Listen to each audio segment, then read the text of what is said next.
This is episode 87. We have the absolute pleasure of interviewing and hanging out with a TikTok megastar, the Crying Man. We meet the man behind the tears, the wonderful Lewis Saunderson. We play the crying game and talk about the pressures of social media success and a deep dive into the inspiration behind his videos and a controversial video that almost ended his success. Hope you enjoy the episode. Welcome back to Rage Whale. If you're an avid fan, welcome. If this is your first time, this is not a show about angry Moby Dicks. This is about movies and so much more. I have the absolute privilege and pleasure to introduce our amazing guest for this week, which you may know this very talented dude as the Crying Man, or as one of the 118 guys. I'm only kidding about that. That's an absolute joke, a terrible joke. He's a very famous guy on TikTok. Lewis, I wondered if you could do that pose for us. You know, the one you're famous for. You know that certain angle. What is it? I don't know. What the down on the knees? Well, yeah. I mean, maybe don't go on your knees now. No, but people don't know who we're talking to yet. That sounds wrong, actually. But as in the down on my knees, screaming into the air. Do you mean? Yeah. That's the one. So, ladies and gentlemen, this is Lewis Saunderson. The famous pose down on my knees. It just sounds wrong on every level. You know for a fact we're using that one as a clip. Oh my god! This is worse. You're not the first person Drew's opened that with. This is a great start. This is a strong start. Brilliant. But I was also going to say, sorry. He's not only a creative genius on the old video scene of TikTok and Instagram. He's also a very good friend of mine from 20 odd years ago, and that's how I was actually gonna start this kind of beautiful little kind of journey, going back in time to Changes, a short film by Frederick D. Stevenson, and the kind of shenanigans that we got up to. Yeah. Is that over to me? That is over to you, dude. Yeah, that was me. Metaphorically handing it over. Yeah. So, funnily enough, with the 118 joke, just on a side note, I went to drama school at the same time with one of the 118 guys, but one of the 118 guys did train at the same drama school as me. So I thought you really dig deep with your research there, Chris. No way. That was like so. The worst joke ever got some sort of traction there. Well There done. you go. That's brilliant. Got some sort of significance. Yeah, I thought you were about to say you auditioned for the 118 advert. That's what I thought you were no. say. One that I did, well, one actually, I was just, again, just coming out of drama school. I was doing, the TIE tours, the theatre and education. Yeah, they were hardcore. I was doing one of those up north where they filmed, I forget the name, but where they filmed the old show Last of the Summer Wines. No ways. Oh, yeah. With Peter Sallis.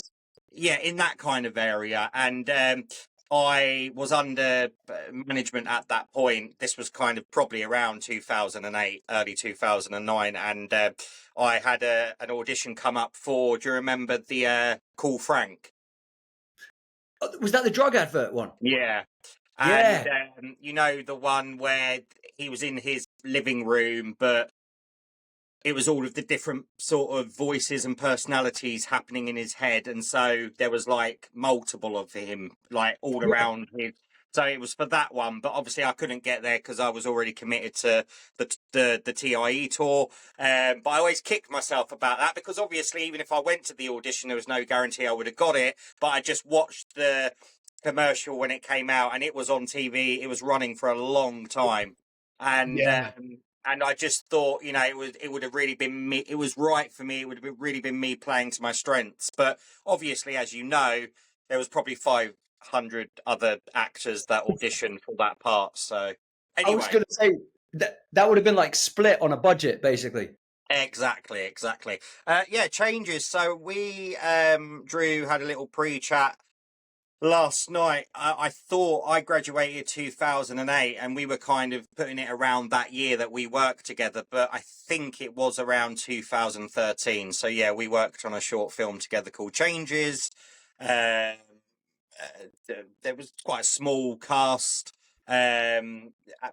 fantastic team behind the camera, and I think it was probably around 2 weeks worth of shooting, and it was sort of in and around Surrey, if I can remember correctly. I might be Yeah, completely I think my geography is terrible, but I think so, man. I just know that we were treated like absolute royalty, man. We were, and we all became very close on that project because obviously we rehearsed together, we lived together, we slept under the same roof.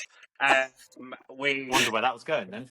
Yeah. we ate together. It was quite an actual military setup and routine that Fred had us sort of, you know, he sort of, he had very strict times. We had to be up, and we had to all come Yeah. down into the kitchen and sit around the table and have a real amazing big, I wanted to say healthy, but then I was going to go on to say American breakfast that Fred had sort of knocked up for us, the actual, writer director himself. Yeah. Who wasn't just like, I'm here to write and direct, you're staying in my house, but he had a house nanny anyway for his children that were away at the time with his partner. So she basically then looked after us. But if I remember correctly, Fred would cook the breakfasts. It was very important for him that he did that. He really wanted to feed us some of his love and passion because 100. actually he was an amazing cook. Well, mate, It was all just a bit of a dream come true, really, and we had such an amazing time together. It was actually, it was a very serious piece of work, but we just laughed so much all the time behind the scenes. yeah. So yeah. And that's where Um, we met, and we've really not seen each other in person ever since. About 20 years, Lucky man. so and so. Well, the funny thing was how I met Lewis though was like before we'd all properly got to know each other. We all arrived at different times at the house, and I'd just been doing a kind of dress rehearsal. Like they were just testing that like the costumes for Daniela and myself. And then I literally come off like the little set area in the kitchen where we were going to be practicing. And around the corner, I see Lewis. He's just there with a glass of red wine. And I swear it was jazz or something playing. He's just sipping. And he looked like kind of like a Bond character, like, how you doing? I'm like, yeah, good, man. How are you? Like, yeah, good. It's like, nice, classic. Sorry to interrupt the show. Just a reminder to say we love and appreciate you all for listening to the podcast, whether it's on Spotify, Apple, or Amazon. Don't forget to subscribe, rate, follow, as this really helps us continue to progress and improve the content and keeps us making these fun episodes for you guys. Oh, we're also on these things called Instagram and TikTok. You can follow us there too, as we share short, funny reels on the reg that you can share with friends if you like. Now, back to the mayhem. Yeah, well, I mean, that's interesting what people remember, isn't it? The little details like that, because I would have been drinking red wine back then because I really got into red wine during my drama school days, and I still love my red wine today. What I didn't remember is the listening to jazz part. Not that I have anything against jazz, but That might have been. I do remember. I'm from Hertfordshire initially. I do remember going to drama school, sort of, as a bit of a kind of, London sounding guy, and sort of coming out of drama school with, scarf around my neck and red wine and cigars and speaking like Shakespeare, You're full on cliche. Yeah, Yeah. exactly. You go through all of that, and now I'm sort of back to, I found my old self again, Yeah, geezer. Yeah. Yeah. It's strange to say about like not seeing each other for ages, but like I think that's like modern day, isn't it? Like me and Drew, we used to see each other. We used to live really close to each other and see each other all the time. And then I don't think I've seen you in person for maybe like 9 years, just because like the pandemic fucked it, didn't it? Because we both lived in London for a while, and it must have been like 2015, maybe 16 at the latest I saw you. That's what was heartbreaking, because Kevin was like, "Oh, I'm going to move to London, man, so we could be close together, we can hang out more." And as soon as he moved, like life just got so busy that we didn't even get a chance to see each other. It was absolutely mental. I've got well, in fact, two of my sort of that I class as my sort of best friends that live here. Literally, if I was to jump in a car, 5-10 minutes that way is one of them, and sort of 15 minutes in another direction is another one of them, and we literally get to see each other maybe once every 6 months. Wow. That's what your 40s is about, man. It's about not wanting to leave the house unless you have to. Yeah. And even then, you begrudge it and want to leave early. You go and see people you love, but I'm like, it's 10 o'clock. I kind of want to go home. And then even when you've got a free gap, the other person hasn't, and it's just always trying to figure these things out all the time. It was like ships in the night. It was kind of like us trying to organize a phone call. We kept missing each other. So I just want to move on basically from our kind of, well, I know that we got up to all kinds of shenanigans. I remember there was a night where I think we were celebrating because we saw some of the rushes, and Fred was over the moon, and he's like, "Guys, let's all just have a few drinks," and we got a little bit carried away, and then we got the munchies, and then I just remember you and me. I don't know if someone filmed this. I just remember you and me walking down the aisle, like with the most obscure food. Like we had like a massive chicken that was like it must have been cooked, right? We didn't have like a weird like frozen chicken or anything, was it? It was like a pre-cooked, like marinated chicken that we're just holding. Everyone else had like crisps, Kit Kats, all crazy kind of stuff. You and me are walking around with one of those roaster. What was it? What's the name of it? The chicken's on the spit. Oh yeah, rotisserie. A rotisserie chicken. Trust me and Lewis to be walking around Tesco's. And then I think we got lost, and we were trying to ask staff. We're like, "Where's the tills?" And they're like, "What are you talking about?" I was like, we were so drunk that it was like a supermarket became a labyrinth, and we couldn't find our way out, and we're just like holding on to these chickens for dear life. But it was damn good chicken, man, if I remember correctly. So what, you had an evening out in Tesco? Well, essentially, yeah. We all got hungry, and we went on a bit of a food run, I think, is what happened. Yeah, but yeah, under the influence, and so we would have needed a sat nav basically to try and find our way out of that Tesco's. It was huge, man. If it was a Tesco's or a Sainsbury's or an Asda's or whatever, but I feel like it was a Tesco. It feels like yeah. I feel like there's a bit of a unimportant detail in the story. I know. Just for the listeners out there, just for whatever brand it was. It was Tesco, guys. It was damn good chicken, though, man. It was a damn good rotisserie chicken. Wouldn't be called better than fucking Waitrose, would you? But I was going to say, moving on from chicken, and it's not the smoothest of transitions, so I do apologize. But I remember we were talking about hot topics. Actually, chicken is hot, and we were talking about hot topics. Tenuous link at best. You crack on. You're doing a marvelous job. Saved by the skin, the chicken skin on my teeth. Anyway.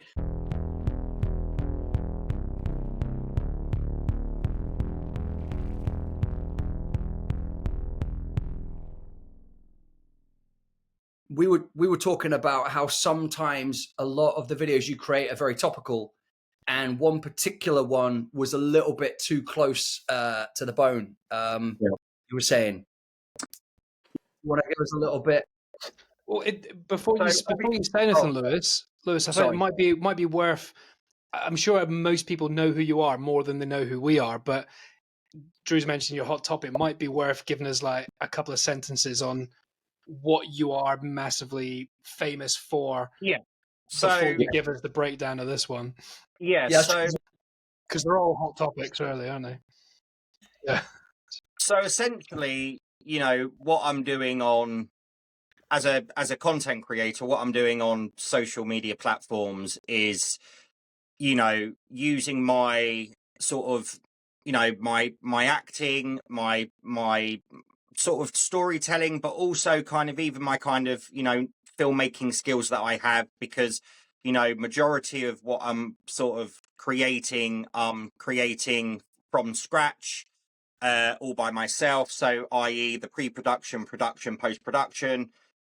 However, again, my younger brother that I live with, when it's something slightly more ambitious, in terms of the scale, the locations, the angles, etc., things that I can't achieve all by myself, to tell that story in the best way that I can, then I will kind of bring him in and he will kind of help support me behind the camera. But then if it's something, a simple setup where it's, you know, I'm talking to a loved one and it's just their kind of POV, then obviously I can just kind of shoot those on my own. And when I say I'm sort of creating all of these from scratch, you know, obviously not all of them are original ideas.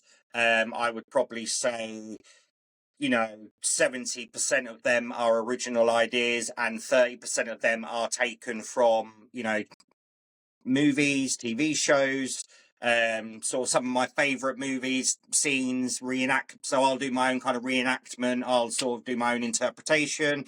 And I essentially, what I do in a nutshell is I'm sort of doing emotional, dramatic, sort of hard hitting, powerful kind of content. And or at least that's what I like to think it is. Obviously, everyone has their own opinion. So, and also it's important, you know, when you are kind of a content creator, full-time content creator, it's almost like being a news reporter. You know, you've always got to be one step ahead of what story's breaking that you feel is really going to sort of blow up and be everywhere, you know, on the internet. And then to make sure that you're reporting about that. And the same with me. At times I will, for example, you know, when we lost the World Cup last year, because we got as far as we did, and obviously, you know, the whole of the country was, you know, praying that we would get through. However, what I actually did is I created two scenarios. One of the scenarios was if we were to win, one was if we were to lose. I already had them edited, ready to go. I already had them sort of all kind of tagged up and scheduled on my platforms. And literally the moment it was over and the results was in, I knew which one to post. And that particular video blew up because obviously the traffic and the traction and the algorithm sort of pushed it out to everyone. So it's really important to be aware of, you know, significant things that are happening in the world that you can tie into your content in terms of helping it get a bigger reach. And I, you know, for example, another example, I did one around the riots when we had the riots happening last year, all around the country. So I did sort of a dramatic storyline that involved the riots. So they did really well, and that's fine. And not everything's like that. Sometimes it is just I create something and I put it out there, and you know, I see how people react to it. I made a huge sort of misjudgment actually this week, whereby because you know, I've been following, like a lot of people, the LA wildfires, and you know, just looking at it on the news and on social media and the footage that people have been showing, I mean, it literally looks apocalyptic. It looks like the end of the world. It looks like something from an end of the world disaster movie, you know. And obviously, I don't know if today, right now, as we're recording this, if the fire has completely stopped. But it just, you know, it's been going on for over a week, a very long time, over 180,000. That was the figures the other day. You know, homes have been destroyed, and then at that same time, the statistics was 10 people had lost their lives. But I know since then there's been more confirmed deaths, including a young child. So it's obviously heartbreaking and devastating. And you know, unfortunately, artists don't always get it right and don't always make the best decisions and choices in the moment. And I created a scenario whereby a firefighter was kind of having to put himself in underneath one of those sort of fire blankets / shelters, because he had been sort of caught in the middle of the wildfire that was basically overwhelming his environment and was heading sort of straight for him. And he was kind of leaving through the radio to his chief. He was sort of, you know, admitting his defeat and sort of asking his chief to pass on a message to his loved one, and which is very kind of fit into the kind of content that I put out, but just the wrong time to do it, because obviously in that moment of creating it through passion and through adrenaline, I misjudged actually what a negative reaction that video would have to the people that would see it, that are actually in the middle of those fires, who have lost their homes, who have lost their loved ones. You know, the women that have their husbands as firefighters tackling those wildfires, you know, because this is the power of social media, and these things would kind of get put in front of them most likely to see on their reels, because they've probably been watching so much coverage about it themselves on their own phones that the algorithm will detect that and probably show them more relatable footage that is connected to the wildfires. And then if they're seeing my video pop up and knowing that actually it's just an actor creating this, they're going to look at it as insensitive and you know, inappropriate and offensive and you know, just deaf tone, really. And essentially I posted it and it started to blow up, but I did read quite a lot of the feedback, and it was upsetting a lot of people, and I slept on it because I thought, you know, at the end of the day, and I did sort of put in the description that this is to sort of help raise awareness for our heroic firefighters that are putting themselves in these dangerous situations currently during these wildfires to help save other lives, and the sacrifices that they're making. So I did have good intentions, but it just did not come across like that. And then I just couldn't sleep, and I was my anxiety was kind of waking me up throughout the night, thinking I don't know if I've made the right decision here. And then in the morning I woke up and decided to remove the video from all of my platforms, because it was just triggering and upsetting too many people. And actually it was only then that I was able to kind of reflect back on it and think, do you know what? If I'd put that out in 3, 4, 5, 6 months' time, then that would have been okay. But certainly not whilst these fires still haven't been put out, you know.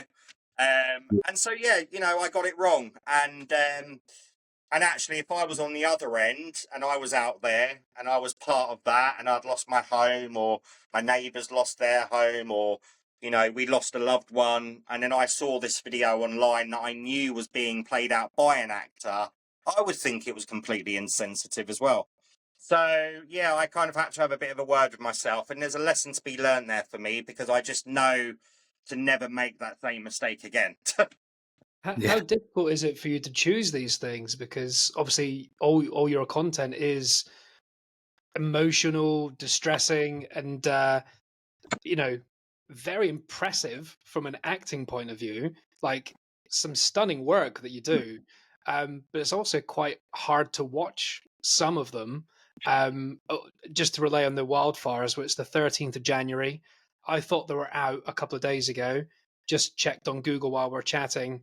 LA is bracing for strong winds again. This is news 10 minutes ago, so it might pick up in getting worse. So yeah, I think dodged the bullet with that one. But how do you choose when to put a video out? Because they're all going to distress someone at some point.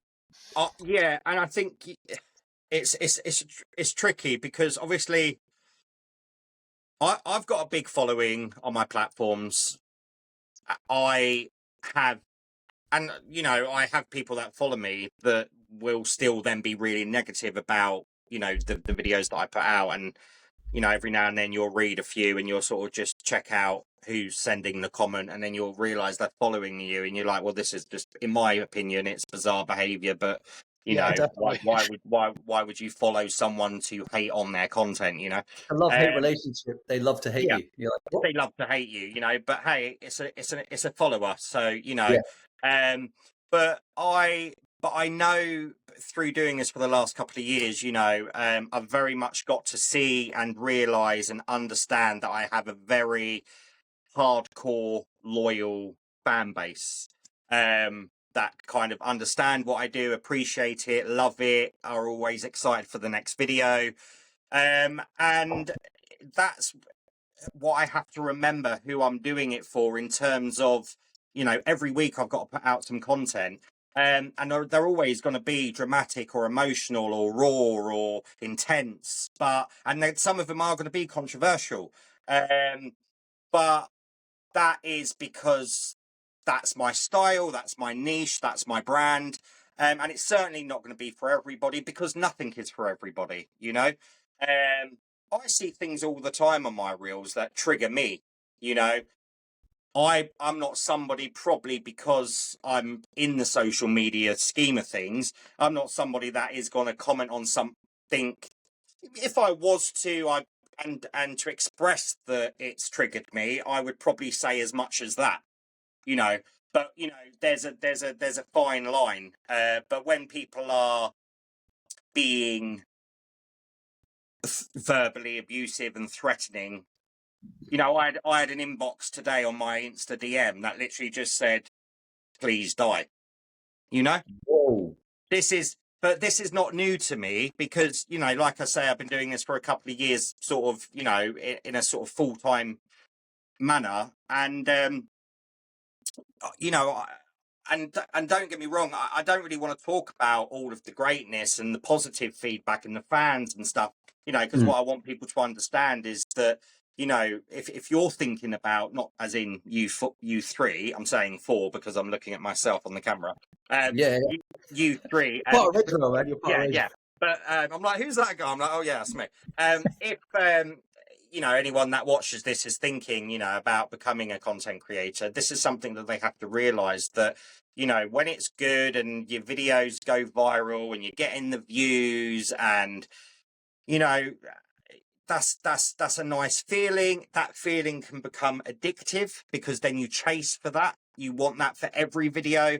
And then when when you're used to getting like views within the millions, if you get a video that does 25,000 or 50,000 to you, that feels like nothing, because it's all of the sudden you're thinking, well, hang on a minute, how have I went from that to this? It becomes a real kind of mind game. But also, you've got to have tough skin, you've got to have thick skin, and you've got to have, a bit of a, a bit of a sort of a bit of a shield. Resilience.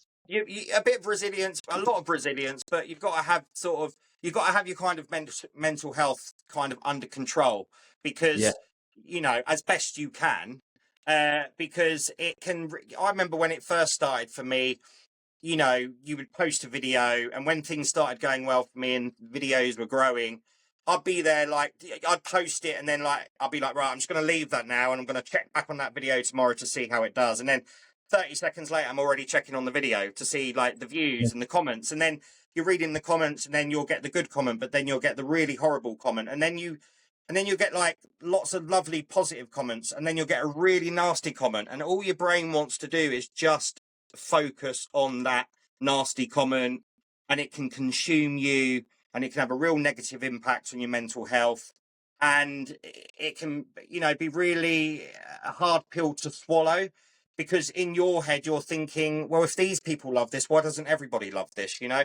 And so over the years I've had to deal with some really horrible, abusive, you know, threatening messages. And you know, when that is the case, and sometimes they've been very violent, you know, where I've had to report, because that's why we have the report option, you know, because actually it's hate speech, or it is actually, you know, I'm going to find out where you live, I'm going to come to your house, I'm going to kill you in the middle of the night. You know, when it's like heavy stuff like that, it's like, well, firstly, I'm reporting this, and secondly, I'm blocking your account from being able to reach out to me again.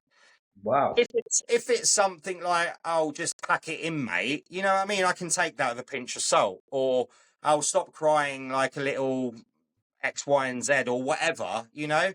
I expect that. But when it's like heavy and deep, you know, but so I, you know, but there is so much love that I get, and there's so much support that I get. And, you know, I, for example, joined the Cameo app in October of last year, beginning of October.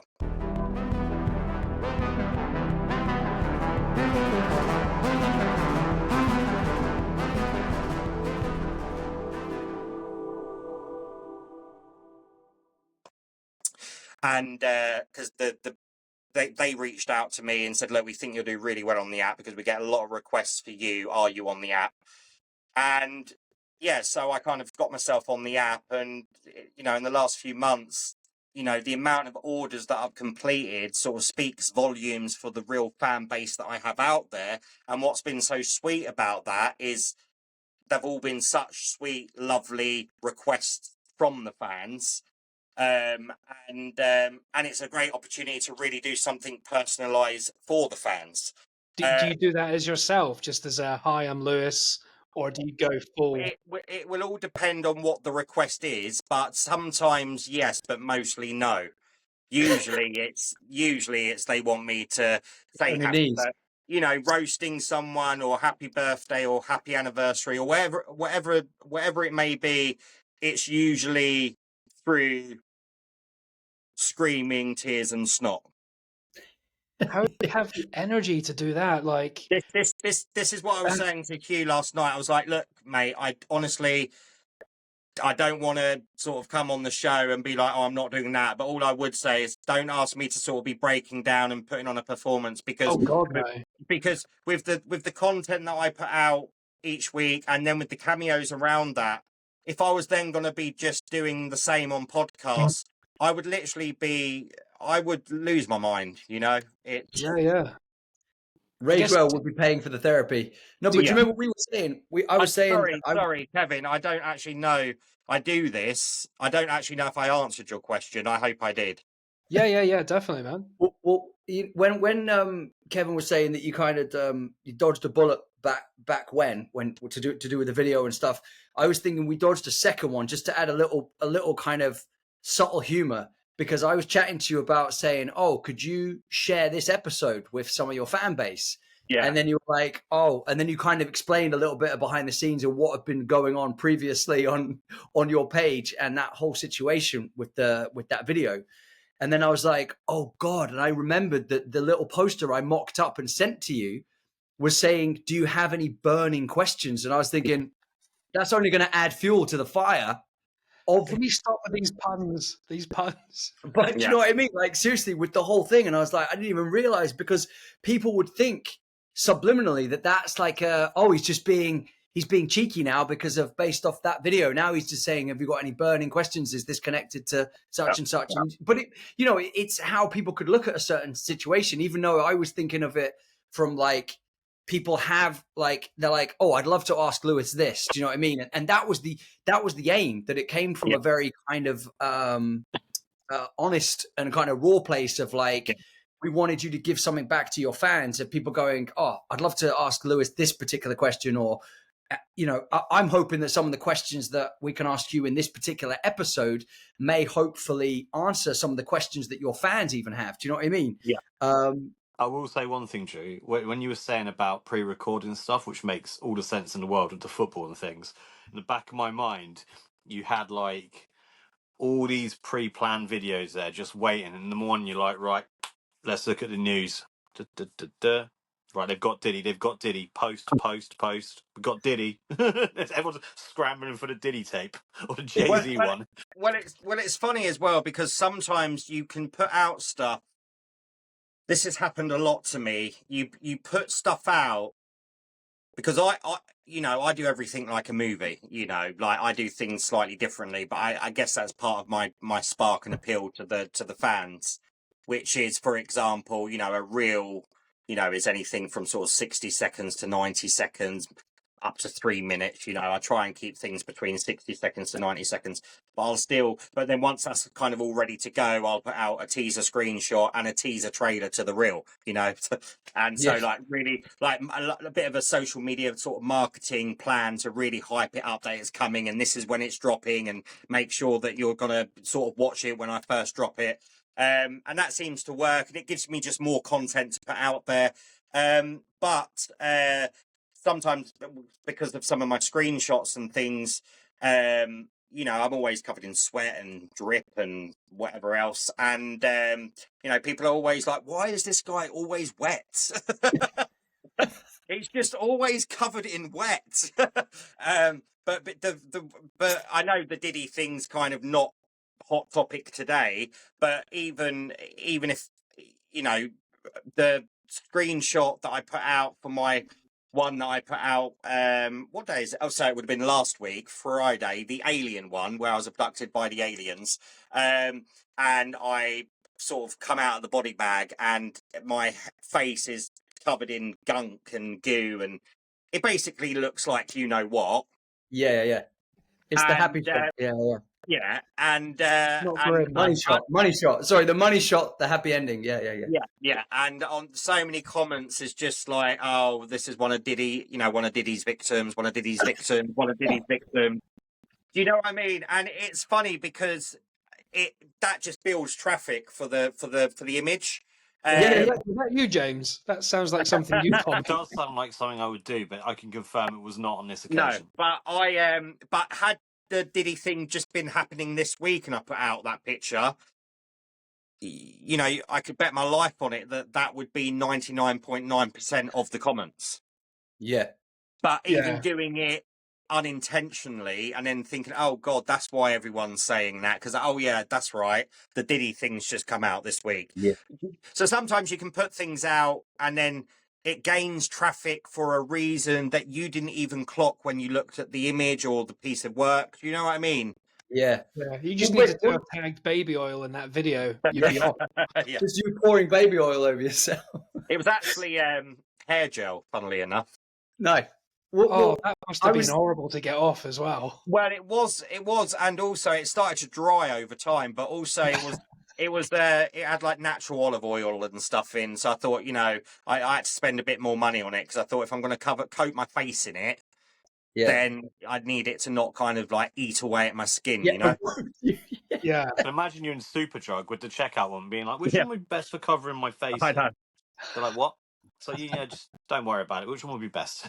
Yeah, I mean, I actually looked because I wanted, the moment in Matrix when Keanu Reeves wakes up in, Neo wakes up in the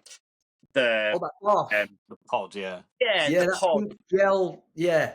I was trying to sort of create all of that, and I was looking for like the stuff that I mean, this is another funny thing about what I do. If you looked at my Amazon, mostly Amazon, actually, if you looked at my Amazon history, you would think I'm some sort of like serial killer, and you've got 7.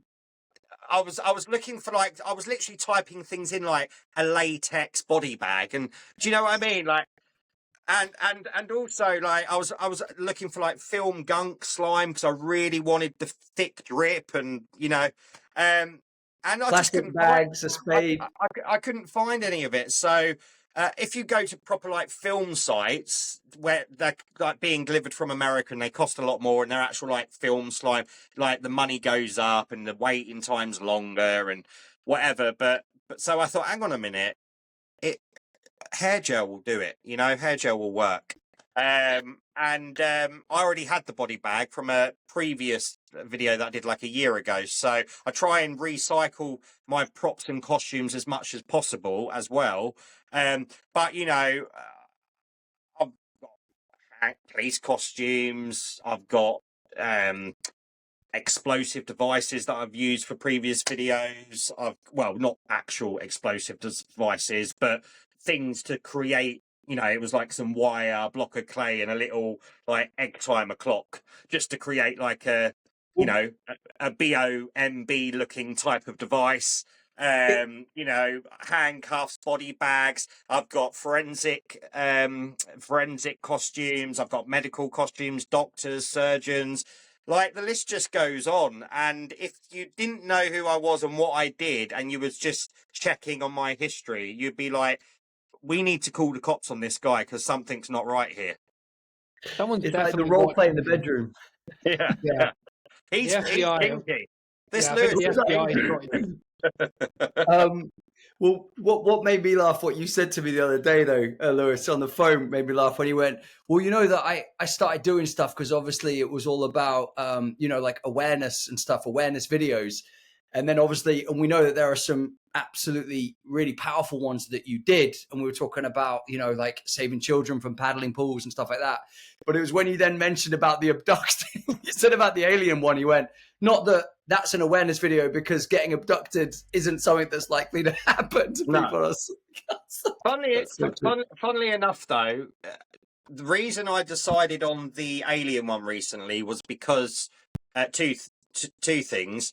Firstly, because every now and then I'll do, like, I've got one I'm doing this week that is essentially a POV. So it'll just be, you know, one take, one shot, POV to camera.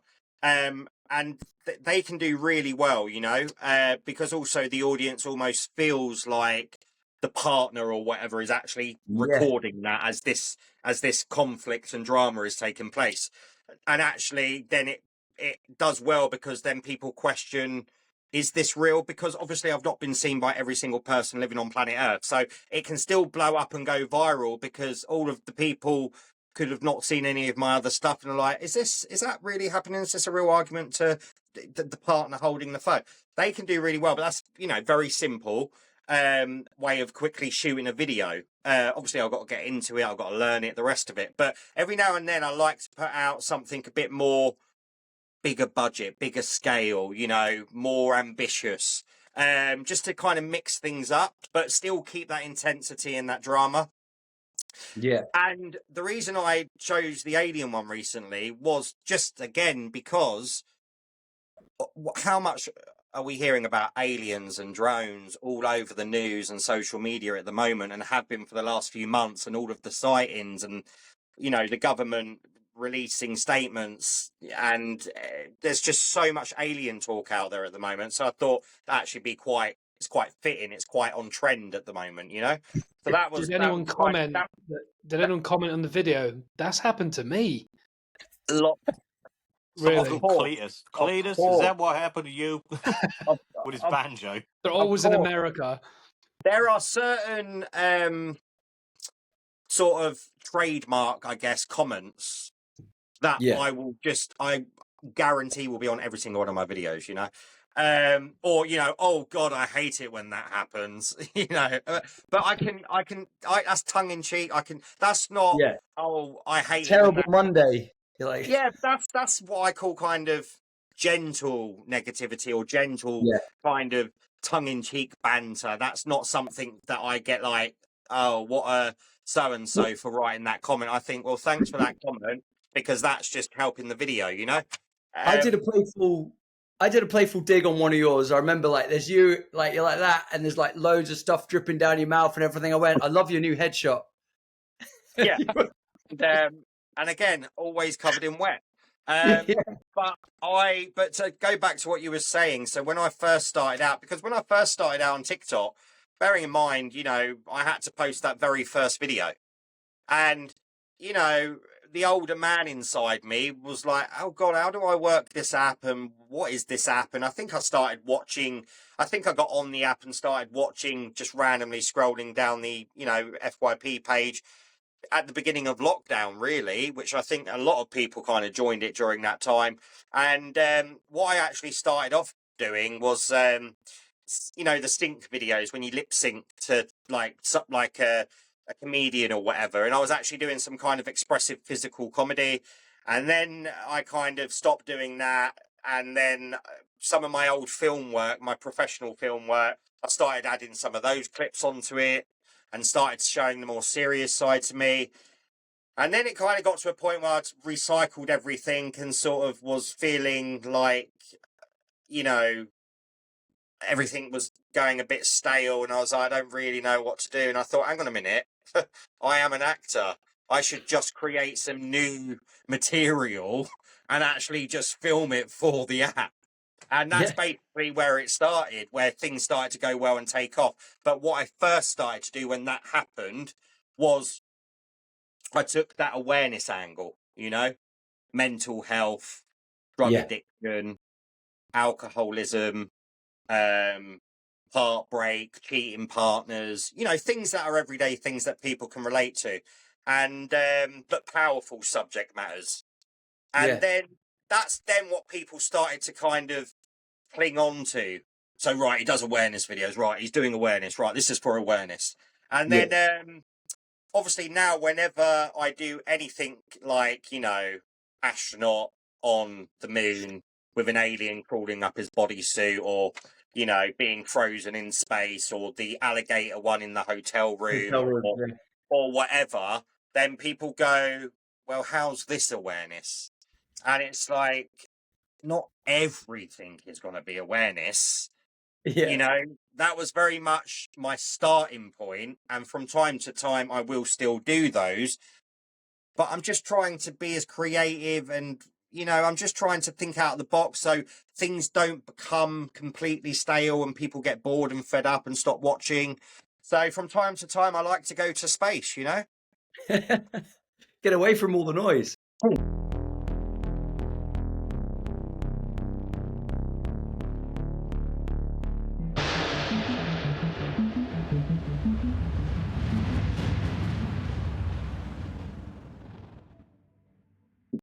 Well, we were talking briefly the other day, Lewis, about cancel culture and like literally like you're acting on the edge, as in one video could be, you know, one step away from potentially, you know, like that whole Kaplunk game, you pull the straw and it all falls through.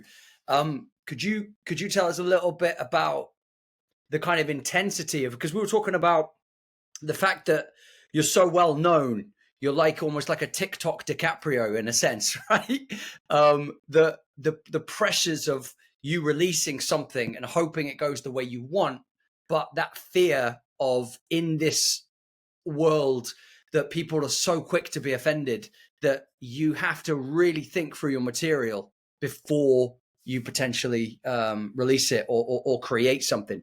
Well, yeah, I mean, I don't usually worry so much through doing it through now time and experience and seeing it and experiencing it and understanding it and how it all works and the algorithm. And there's always going to be people that support what you do and positive, and there's always going to be people that want you to stop what you're doing, especially if they see you're doing well doing it, and are going to just hate on it and be negative, and that's fine, and that I can manage and that I can handle.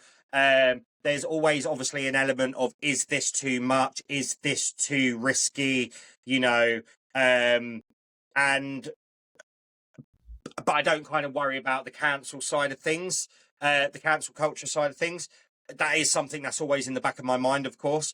But with something like the most recent one that I took down, I very much was worrying about that, because it was a different type of energy towards the negative feedback, and it felt very raw and it felt very personal, and actually it just did not sit right with my conscience. And I thought, I've got two choices here. I let this go crazy viral and it's still going to bring me traffic, because even on the comments that I read was still, you know, this is great and like great acting and whatever. It was really powerful. I could have just focused on those comments and been like, well, at least people are saying nice things. At least some people are saying nice things, or at least some people are getting it. But actually, I really had to listen, and I heard it loud and clear. And I thought, and like I say, I barely slept a wink that night. And I thought, if this is the kind of thing potentially, if I don't remove, could have a huge negative impact moving forward for my social media engagement, because people could just, I mean, I even had fans messaging me going, look, Lewis, usually I wouldn't say this, and we love what you do, and you need to take that video down, and I thought, oh God, what do I do? Do I keep it? Do I remove it? And then in the morning I was like, do you know what, just bloody take the video down. Yeah. And then that just all of a sudden I had this huge weight that just fell off my shoulders. But then there was that scary element of, I want to hide away from social media today. Yeah.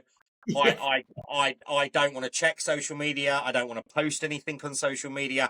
I need people to forget about this as quickly as possible, Yeah, just dig your head in the sand for a bit, man. But talking also about what you're saying, of course, people also have to remember, when people say things like, get a job, or God, have a day off, or God, like, haven't you got anything better to do? And it's like, but this is my full-time job. This is how I make my full-time living, Yeah. And so again, with the cancel culture side of things, of course, I need that not to happen, because otherwise it's, it all goes away, and that's not the creation and the views, and the creativity and the artistry and everything that I'm passionate about and love doing through my storytelling. That is my rent and my bills and my living and my livelihood. It will all go away. Yeah. Well, we hope. Yeah. Long may it continue, dude. Well, look, just jumping off that. I was saying, I can see that you've been inspired by like Denzel Washington from John Q, Sean Penn scene from Mystic River, DiCaprio in Basketball Diaries, Hugh Jackman from Deadpool and Wolverine, Kevin Spacey from that speech in the final act of Seven, Tony Collette from Hereditary, Andy McDowell from 4 Weddings and a Funeral. The list goes on, man. The list goes on. But I guess what I was saying was, like, where did you find your inspiration for your video creation, for your content? Can I just ask, is Andy McDowell the guy from Clockwork Orange? No, it's the woman from 4 Weddings and a Funeral. Oh, sorry, that's from mother of Margaret Qualley from Groundhog Day. She's bloody awful, isn't she? Yeah. She's the mother of Margaret Qualley, who's in what's the guy from Clockwork Orange, the main one? Malcolm McDowell. Him. You were close. Yeah. You were close. No, it's just because when I was in my drama school days, people used to say that I reminded them of him. Yeah, man. Of that dude, yeah.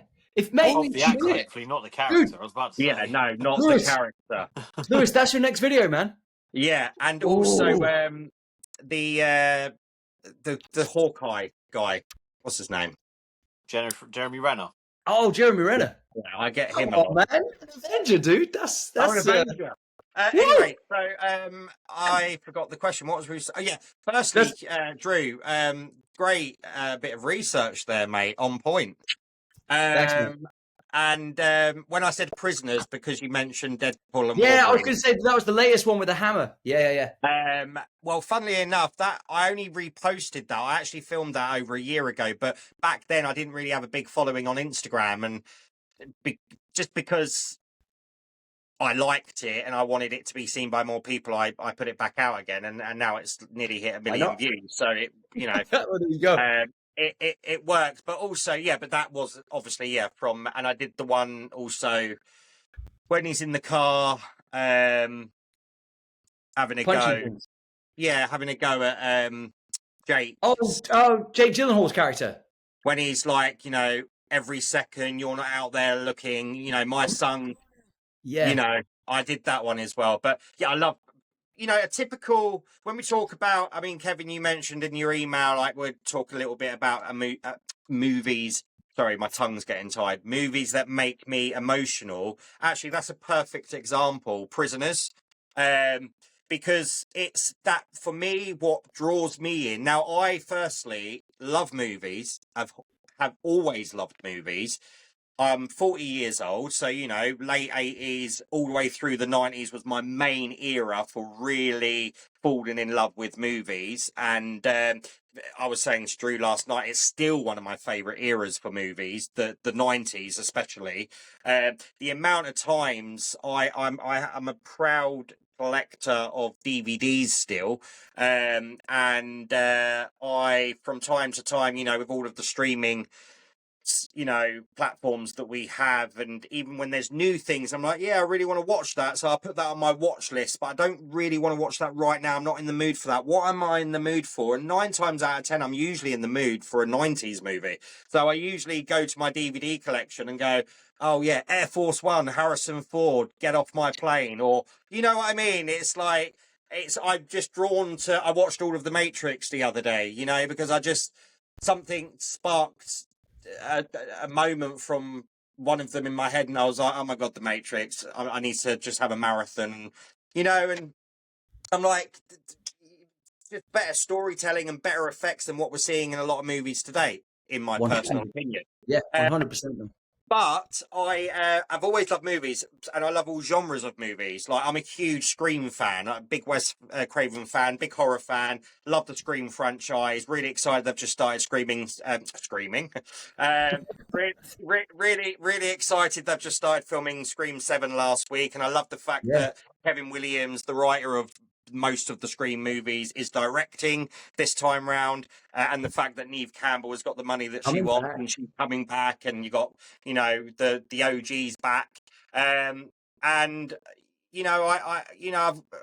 comedy wise, it's a bit more tricky for me because I find I still like the older stuff, the Trains, Planes and Automobiles, the Jerk with Steve Martin, a lot of old Steve Martin stuff, and Steve Martin is amazing. Yeah, and even like I watched the Three Amigos recently, and I grew up on that film, and they still make me laugh out loud more than what some of these comedies do today. But in terms of genres, I love them all. But when I'm watching a movie, horror gives you a certain feeling. A comedy obviously makes you laugh, sometimes cry with laughter.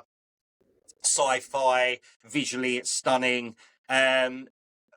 But when it's drama and it's a film like Prisoners, like I literally am crying like a baby when I'm watching it because I'm so invested, because the story's so great and the acting is unbelievable, and all round in Prisoners it's unbelievable. But Hugh Jackman, when he wants to be raw and emotional and powerful, like my hairs just stand up on end, and it's those moments that really like put me in that situation where I feel like I feel like if I was in that situation and my kid had been taken, I feel that's how I would be reacting. That scene in the bathroom with the sink. Yeah. I was like, yeah. That's how I would react. That moment, when in The Impossible with Hugh McGregor, Naomi Watts, Tom obviously Holland. Butterfly Land, Tsunami, 2004 Boxing Day. Obviously, the movie, American characters playing the real life story of I'm not sure if they were Spanish. Forgive me if I'm wrong, but anyway, no, you're right. Yeah, the tsunami, wasn't it? the moment. Have you all seen The Impossible? Yeah. The moment when Hugh McGregor. I mean, just again, that's a real life situation. But being in that situation where your family are like separated and you don't even know if they're alive or not, and you've got one of your kids with you, but you don't have. Yeah, actually, he had 2 of his kids, but he didn't have his older son. He didn't have his wife, and that moment where they're on the beach and the guy lets him use his phone so he can call home and speak to his wife's dad to say, I'm alive and the boys are alive, but we don't know where so-and-so and so-and-so is. Like, what an unimaginable moment that you would have to go through to make that phone call that you just would not be able to speak the words because the emotions would overwhelm you, which is exactly what happened in that moment in that movie. And he went to speak and he literally turned to emotional jelly. And then they said to him, like, just take a breath, compose yourself, make the phone call again. And then he just took a moment to get himself together. And again, I watch moments like that and I think, I feel that's exactly how I would react in that moment. Do you know what you hit the nail on the head there? Because one of your videos that I did watch, and I not like it. I just don't like it. You get what I mean? It's the paddling pool one. Yeah. And I was like, that's a bit much. Yeah. I was like, spot on. But I think it's powerful you saying that, James, because you have a young boy like Reef. Do you know what I mean? So that hits home, and I think the reason why, to be honest, that one went global, if I'm not mistaken, is the fact that people forget that obviously it's a performance, that it feels almost like raw footage of like, you know, when they say like found footage of something that's happened, but it's also something frighteningly realistic. I think it speaks more for the performance than the scenario, if I'm honest. 100%, man. 100%. The performance was like, the scenario was bad, but performance was like so on point. It's like, did they do Oscars for TikTok? Because are you nominated for anything, Lewis? Yeah, mate. Jesus.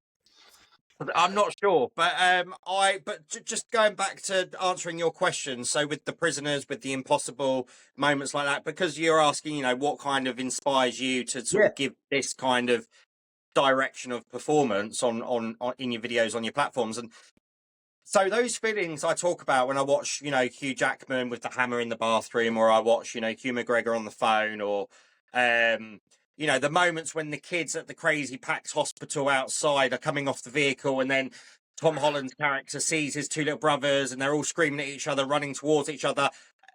Again, just a mess every time I watch it, that moment, and the music and the performances and the situation.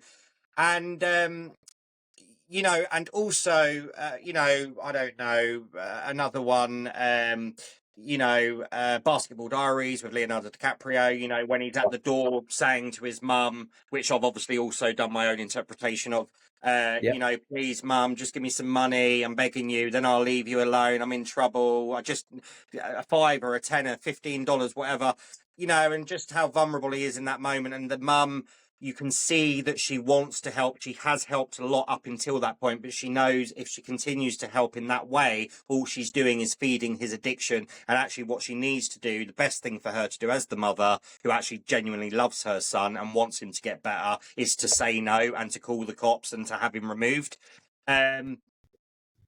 And again, I watch moments like that and I think, God, that feels like how it would be if I was in that situation and that was my son on the other side of that door. And so that feeling I feel is what I try and create in my performances for other people to feel. That well, you do a bloody good job of it. That real kind of level and rawness of emotion where people will watch it and literally cry as they're watching it, because even if they know it's acting or not, they're just invested in the raw emotion of it all, you know? I think what you're doing, Lewis, as well, is a service, and this is going to sound really strange saying this. People go to the opera because they need to cry.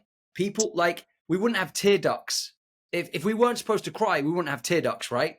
So part of your service, in a sense, is helping people tap into their emotions, because I think for too long in society, we're so cold to things that we're like, man up, do this, don't tap into emotions, don't express how you feel. God forbid you actually feel something for another human being. And you're reminding us that we are human, that we do care, that we do hurt, that there is pain in this world. As men, that it is okay to cry and express your emotions as well, Bro, you know? 100%. And I think we briefly spoke on this yesterday, and I was saying that's why I do poetry, right? The idea that a man, God forbid, is tapping into emotion and sharing that it's okay to be vulnerable. And if anything, I think vulnerability is a strength. When you can learn to appreciate vulnerability and how it feels, and not be fearful of vulnerability, it's actually it's a real powerful thing, man, because it's important to be able to feel things. I think that's why Lewis's videos are so important, because it is a man, and that's why if there was a video of a woman doing that, yeah, it'd be sad, but because you do it, it goes beyond sad and emotional to distressing at times, and then it hits home and it hits hard, especially depending on the subjects that, like James said, the child in the swimming pool, that was the worst one. In the best way, the worst one for him to watch, because that one hit home and it probably more distressing. Didn't bother me. I was just like, wow, that's really cool. James obviously more in touch with that because he's got a Kev's a child. regular at Michael Barrymore's pool parties, but me on the other I don't hand, have a kid. um, Do one with the dog. I think it's the rage. You say about male and female, Kev. I think being I don't want it to sound sexist, but it's the rage you get out of your performance as well as the emotion. It's like the rage, like the guttural rage, which I think brings it out a bit more.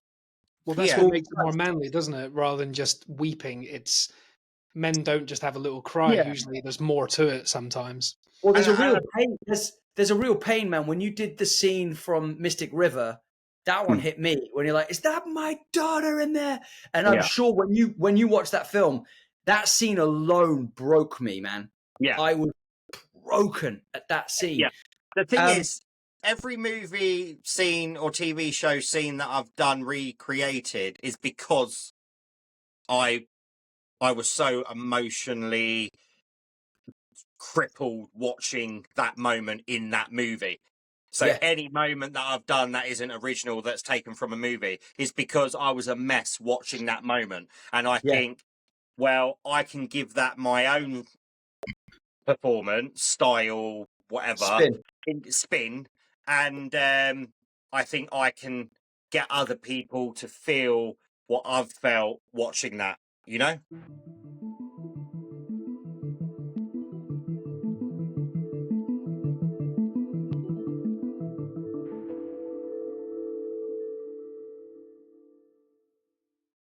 Can I give you one film recommendation before Drew says his next question?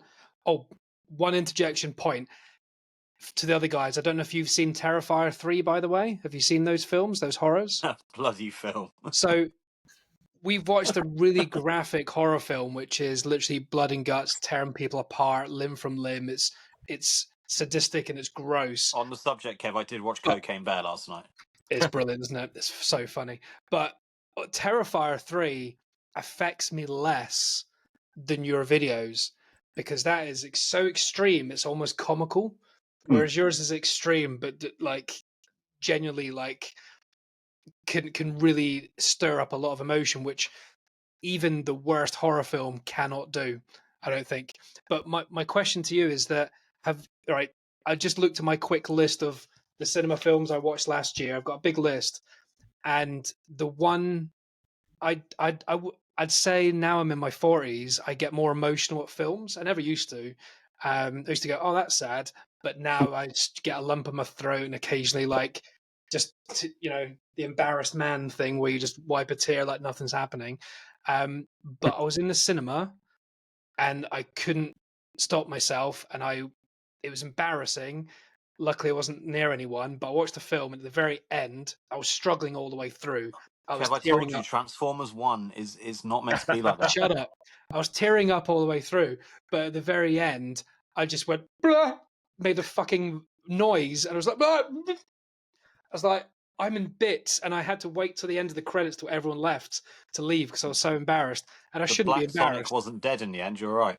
But shut up. It was 4 Weddings and a Funeral. It was the Andy McDowell scene. It was a film called The Iron Claw. Have you seen that? No, but I definitely know the name. Remind me what the story is or who's in it. I won't go into loads of detail because I think something should be on your radar. The Iron Claw. Yes, it's got Zac Efron. Don't let that put you off. Oh, I know what you mean. The wrestling one. The wrestling one. Yeah. That's why I know the name. Yep. Have you seen it? The Von Erichs? No, I haven't. It's on it's on Prime, I think. Prime. Yeah.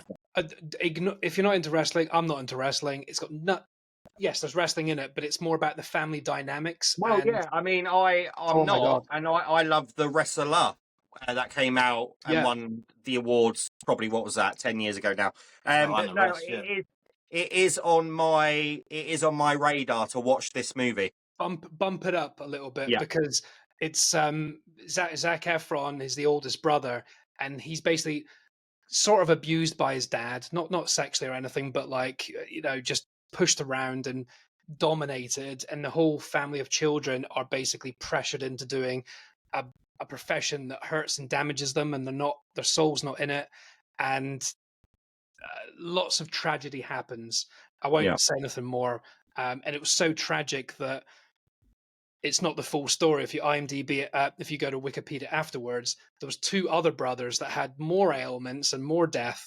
Like, you watch this film and go, this is the worst story I've ever seen in my life, but it's only a shortened version It's of one of them reality. few adaptations where they've watered it down, rather than the Bruce Lee biopic Dragon, where he gets like ninja kicked in the spine and breaks his back. In reality, he broke his back lifting weights in the YMCA. They kind of glamorized that one a bit, whereas this one they like toned it down. I have seen Dragon. I have seen, but Love that I movie. Guys. Oh, Quality film. no, but yes, I will. 100% will watch it this month. I think you'll probably do a scene from it, man. But I was going to say, please, can you do a scene from Matrix? Can you do the, you know, when the interrogation for Morpheus, when he's got the little headpiece in, and he's like, "You are a cancer of our Oh yeah, brain." he's very wet as well. He is very, and especially when the water stuff goes on. Yeah. Yeah, let us know when you watch Iron Claw. If you do a video, share it with us as well. Yeah. We're gonna get the next couple of episodes. Drew's wife is gonna come on, and be like, "Yeah, boys, I've just checked Drew's phone. His Google history is wet men screaming." Oh yeah, You started a fetish, mate. You started a fetish. This is a perfect. I think is a perfect time for something I've tried to create called the crying game. Your segues can't get any worse. So I know I've slightly changed it, Lewis, from what we were talking about before. What this is based on the fact that we've just been talking about emotional movies, right? I'm going to test your film knowledge by reading some quotes from movies. Can you give me one moment? One moment. Don't cry. He's not. He's going to get Google. He's going to cheat, isn't he? Oh, it's fine. Don't worry. I thought I had a cup of coffee on the side, but I'd already drunk it. Sorry, Drew. Sorry, it's just. Mate, that would have been iced coffee, dude. That was like an hour ago. Yeah, no, I've run out of water, but I'm fine. I'm fine. Dude, okay, yeah. If you want to have a water break, man, we don't want to. He needs his liquids, man. He needs his liquids. The wet man. Okay, so. I want to play a game. Now the game's simple. It's time for fingers on buzzers. The crying game. Here we go. I might act out some of these, maybe just for a bit of fun, God. maybe.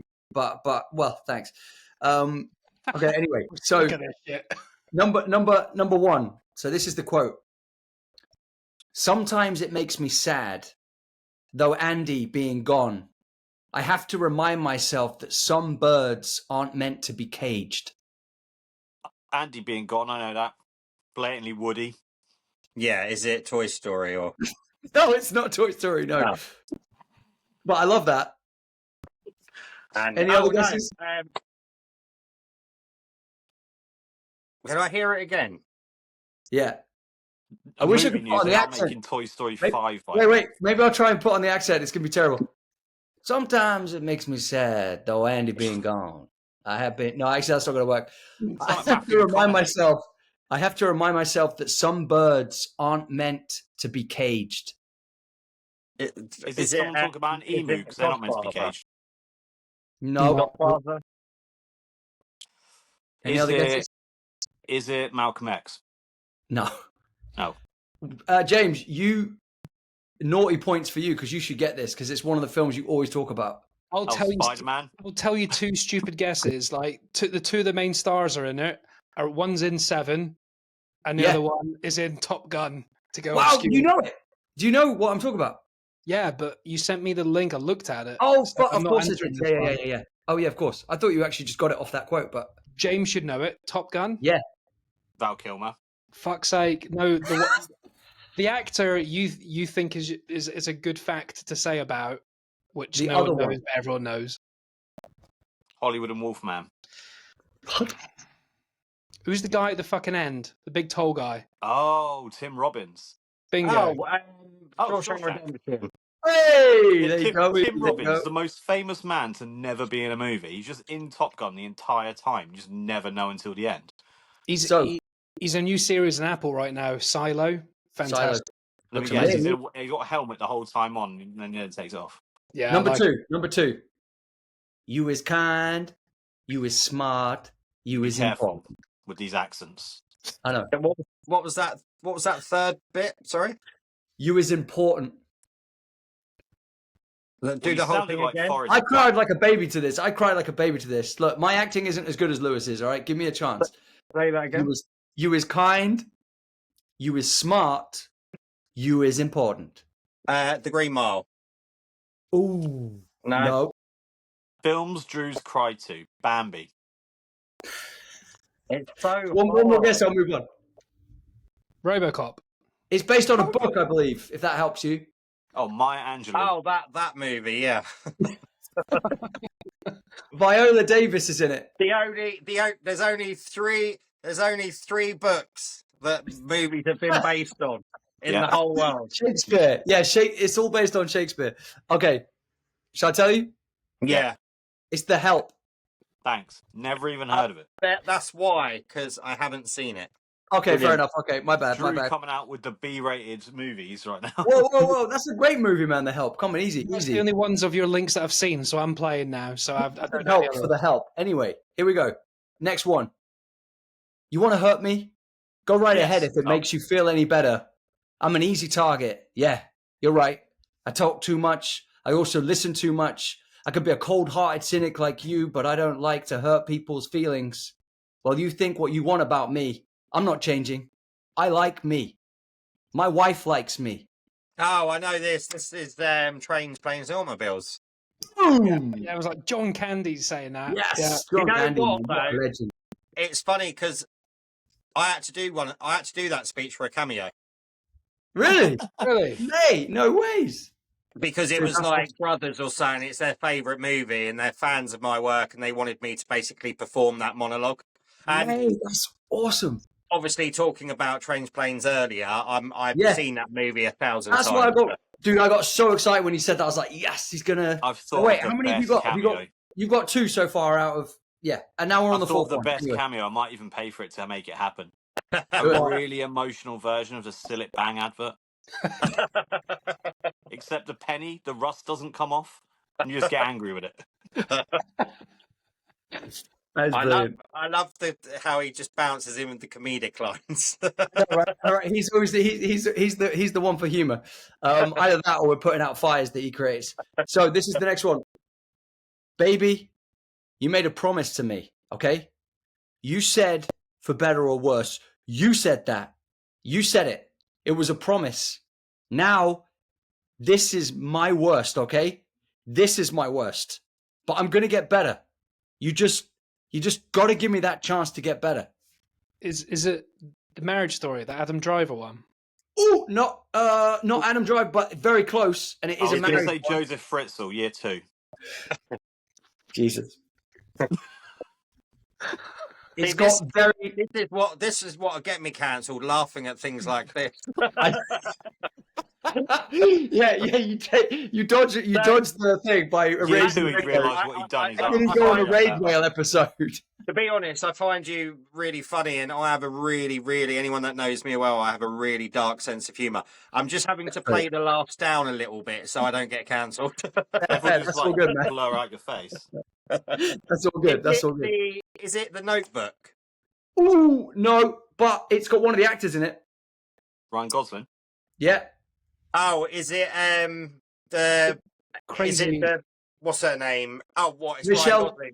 Oh yeah. Yeah, Is it the woman that's in it or?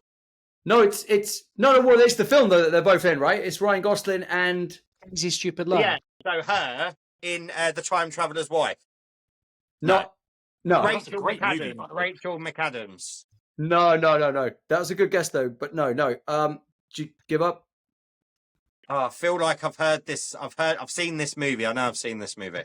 Ryan If it's Gosling. any consolation, Ryan Gosling punches walls a lot in it. Dry. Wolves. Just before he stamps on that guy's No. face, he says that Yeah, no. in the elevator. It's got a colour in the title. A collar. It's got a colour in the Oh, a title. colour. And it was released on Valentine's Day. And when people went to see it, they kicked off because it was the brutality of love, not like, oh, this is a rom-com. Oh, What? it's yeah. Well, I can't think of the name. It's where he's an actor stuntman. No. Not Fall Guy. No. Oh no, that's That's Drive. not got Drive colour in and the Fall title. Guy is a stuntman. Yeah. I have Give no us idea. a better clue. Give us a better clue. I mean, they are pretty damn good clues, guys. They're I pretty even good gave clues. away part of the title by saying it was released on Valentine's Day. Why are you picking obscure films? Should I just tell you what it is? Yeah, please. that's my Anybody at brain. home can guess as well, guys. It's Blue Valentine. Ah, I've never even heard of it. God. Okay. But I will say one thing though: the best thing about these quizzes, I completely forgot The Time Traveler's Wife existed. That's such a good film. Well, I'm glad you took that from this. That's brilliant. Such Because a that's good on movie. the list. But that's Also, brilliant. without being like, without saying something inappropriate, you're talking to a group of men. Yes, we're emotionally available, but no one's seen Blue Valentine. That I Thank have, you for man. identifying, Kev. I have. Yeah, It's but- amazing. that It's was a- that was actually an award-winning sort of indie Yeah, film. Wasn't it? guys, it's Derek Syrian France. It's fucking amazing. The guy that did Place Beyond the Pines that James loves. It's I his really film like that before movie. that.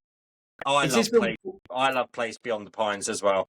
That was amazing. I watched that last month. It's so fucking So, good. guys, it's the same director. Like you, I think you like Blue Valentine. I just love like Pace Beyond the Pines because Place like, Beyond the Blinds. Just turn them. Just close them.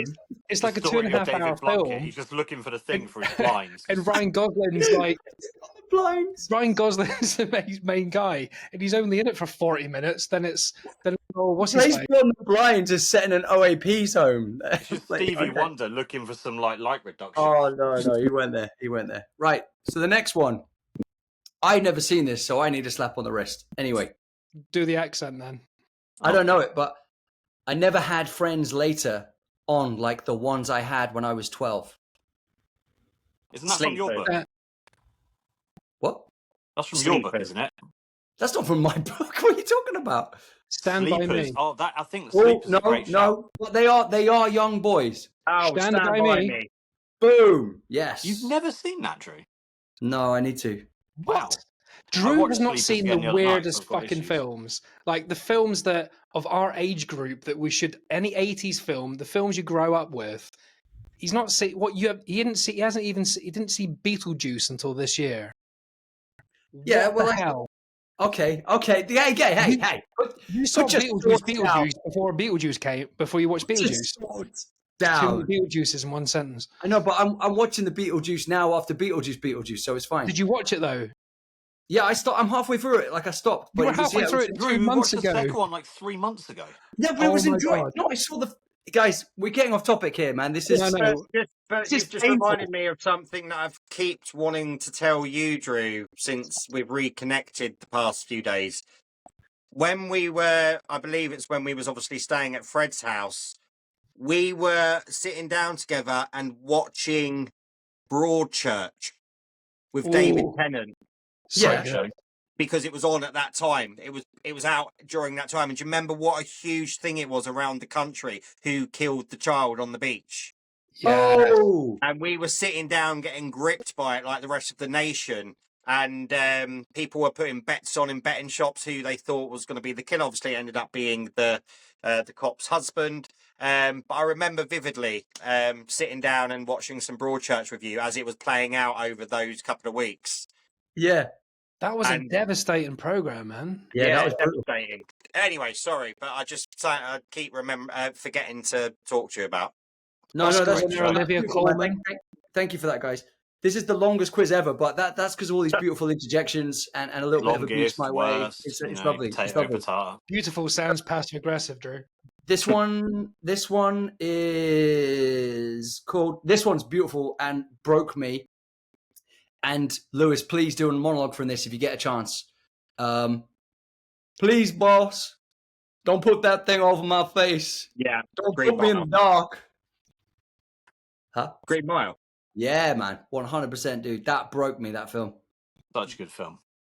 Okay, this next one, this broke me as well. And I literally, today when I was trying to find quotes from films that broke me, Sarah came in and saw me like weeping, like I was just broken from this. Anyway, here we go. Filmed it Furiously on the wanking as TikTok well. page. I know, right? I know. I was doing a bit of research. No. Every day I think about what you said to me on that bridge. I tried to live my best life, my life the best that I could. I hope that was enough. I hope that at least in your eyes, I've earned what all of you have done for me. I'm trying to think of people on a bridge now. Yeah. Nightmare on Elm Spider-Man's Street. got enough scenes on a bridge. Whoa. Easy, guys. Easy. It sounds familiar. It's I a feel very like old 90s man. drama. It's a very old man at a graveyard. Is it Avengers? No. Is it Saving Private Ryan? Boom! Yes, dude. Smashing it. I was only thinking of Steve Rogers when he was old. Yeah, He no, gets but old, doesn't he? yeah, but he's not at a graveyard. He's sat on a bench. I don't know. He might have gone to a graveyard at one point. He's old. Yeah, He but you don't wanders. see that. That's not like a previous circumstance. You don't know about that. Anyway, we're getting off topic. This next one is a bit strange. People might know it. People might not. Bit of a theme there, isn't there, Drew? Yeah, I know, right? Yeah, it's a bit of a giveaway. It wouldn't be a quiz if people knew it, people not. If everyone knew No, it, that's it'd be a true. quiz. Yeah, It'd be a everyone knew. conversation, wouldn't it? Oh, I get it. Yeah, thank you for the yes. Keep with the accents though. Give us some acting prowess, please. I really hope I'll act out the Denzel last. Washington comes up. I'll act out the last one. But it's the magic of risking everything for a dream nobody sees except you. These are so poetic, though. These quotes. Well, I quite like that one. that could be so many movies. That quote. I know, but Can you say it again? Because I've never heard that sentence in my life. I don't think. it's. I'll try and be like an eager. Yeah. It's the magic of risking everything for a dream nobody sees except you.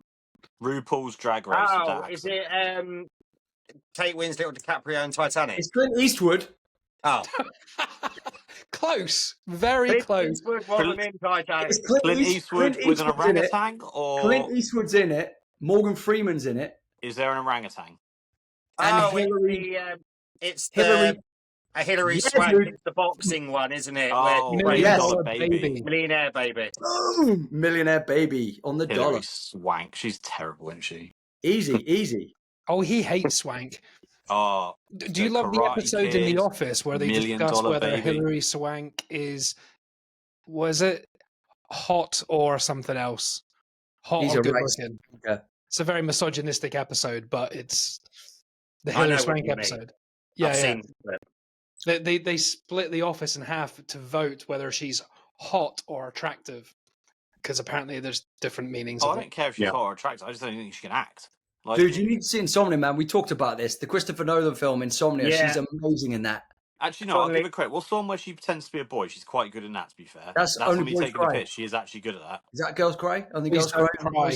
Yes, Only girls, yeah. girls don't Something cry. like that, Girls yeah. cry. They'll- Somebody Boys- She's shot, yeah. Boys don't cry. Boys don't don't cry. cry. Which is very topical with what we've been talking about. Yeah, that's true. the- Yes, boys don't cry. The Insomnia, I watched that probably within the last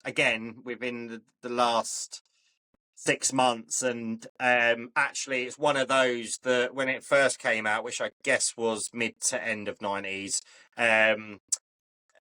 I didn't really, it weren't my vibe. I found it very slow burning and boring because I was kind of not in that more adult mindset, I guess. Mature headspace. Yeah, mature headspace. And when I watched it within the last 6 months, I was like, what a phenomenal movie.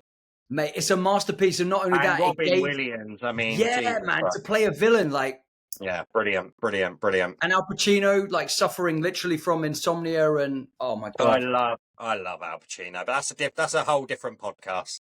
yeah. We need to get you in just to talk about Al Pacino. Al on the next one. Pacino in that Devil one with Devil's Advocate, With- Keanu Reeves. yes. Oh my Keanu. word. Yes. When he's on the train. or whatever her name, however you pronounce it. When he's on the train talking to that like gangbanger guy, it's like, wow, that is some acting in it. He's amazing. Yeah, man. and I just love like the last. It felt like 45 minutes when I originally watched Devil's Advocate, when he's like, you know, he's drinking his whiskey and his bow tie or his tie's down, and he's in his big beautiful mansion, he's becoming the devil, and he's got that like speech that goes on for about 45 minutes, and he's just being Al Pacino, and it's just incredible. He's amazing. He is the best, isn't he? Yeah. He's so good in Heat as well. Like, Everything. I watched. Oh, Sorry, this is why I said for another podcast. But I watched. I don't know if I'd actually ever seen it before. Again, I don't know what to watch. I'm going to watch a movie from late 80s, early 90s, mid 90s. But The Scent of a Woman. oh man, that was amazing. Yeah. With Al Pacino, where he plays the blind guy. I was just again incredible, and that speech at the end that he gives in the school on behalf of Chris O'Donnell's character. Is that his name, Chris O'Donnell? Yeah. That's right. Yeah. Yeah. Robin and from Batman and Robin. Yeah, because by that point he looks at him almost like a son figure. He's being like a protective father, and he's defending his corner. And that speech that he gives at the end of A Scent of a Woman, again, I was a mess. Yeah, man. Yeah, and you believe he's blind. He's amazing. And I was like, you know, this film's been out over 20 years and I've never seen it, you know? Place Beyond the Blinds, you know, he's smashing it. So there's two more to go. But Lewis, I think you're doing very well, dude. Very well. Especially because of my terrible acting. So that's my sweetheart in there. Wherever she is, that's where my home is. Oh God, I know the line. I've seen the film, but yeah, and they are inside a hospital, and something's happening to that particular. I'm going to give you another clue. Yes. It's Ryan Gosling again. There's a theme here. Ryan Gosling's in loads of heartbreaking movies. oh, Blade The Notebook. 2. Boom! Yes. What is it? The Notebook. Oh, I think I watched that so long ago. I don't remember it. Fair enough. You need to watch it again, man. What's the film? Is that the one where he takes his shirt off and she goes, "Are you photoshopped?" No, that's no. That's Crazy Stupid Love. Yeah, that's a good film as well. That's good. It's a really powerful moment where he jumps on a ride and he's hanging from it because he fancies this girl. And he's hanging from the ride while she's on a date with another dude. And he's saying, "Will you go out with me?" And he's like, "What? Well, hang on, man. She's with me." And he's like, "Will you go out with me?" And she's like, "No, you're crazy." And then he does it with one hand. Like, "Will you go out with me?" And she's like, "You're gonna kill yourself. Like, you're gonna fall off the ride." And then so eventually she goes, "Yes, just stop." Like, and then yeah.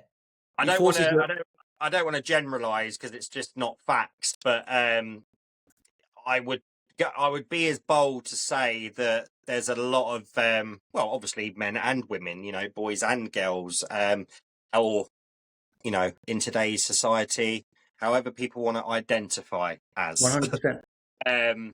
But it's, you know, all of my sisters, I have 4 of them. It's like their favorite ever romantic heartbreaking rom-com. It's definitely worth a watch or a rewatch if it's not sort of, you know, familiar in your head right now, because it does travel the course of time from first meeting all the way through to an elderly couple and what they go through, the trials and tribulations, and it is actually really, really, really heartbreaking.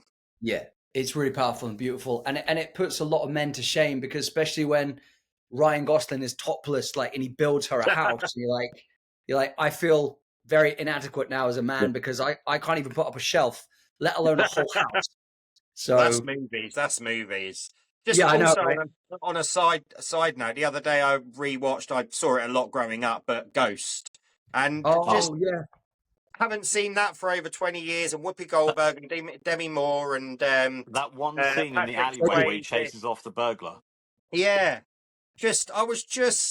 I'll put this on in the background, and then I didn't do anything. I was hooked, I was crying, I was invested, and I was like, that's the power of great filmmaking and storytelling. Because some of the effects don't hold up well today, but yeah, those regardless shadow of, ghosts are awful, aren't they? But yeah, you're in the mode, so it's fine. yeah, but you're so in the mode and the love story of it all that what an amazing film. But sorry, Drew. Bring something up here, Drew. Actually, something right on the tip of my tongue.